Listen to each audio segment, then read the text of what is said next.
Samantala, operasyon naman sa Pilipinas ng ilang mga kumpanya mula sa China. Palalawakin pa ang ulat mula naman kay George Bandola. Alalawakin pa ng Bank of China ang operasyon nito sa Pilipinas dahil na rin sa tiwala sa ekonomiya ng Pilipinas at sa mga mahalagang infrastrukturang kung saan maaaring makatulong ang isa sa pinakamalaking bangko ng China. China remains to be the Philippines' biggest trading partner, and as such, there's a lot of opportunities for Chinese enterprises and Filipino companies to work together. So, hence, over the next 5 years, we'd like to see Bank of China's presence grow.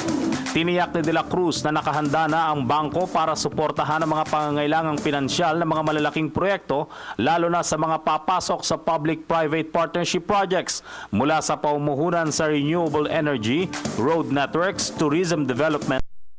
The need for growth in infrastructure.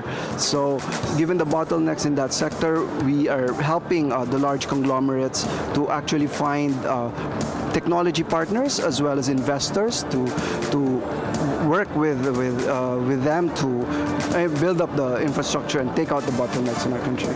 Para makaakit pa ng mas maraming mamumuhunan sa Pilipinas, pinangunahan ng Bank of China ang SME Cross-Border Opportunities Matching dito sa Nanning City. Layunin nitong mahikayat ang mga SME sa China na magpalawak ng operasyon sa Pilipinas. This year, we expect about 500 enterprises that are coming to this event to meet potential trade partners as well as investment partners to go to their countries and exchange goods and services. Mula sa Nanning, Guangxi, China, kasama si Joel Mamaril para sa Telebisyon ng Bayan, George Bandola.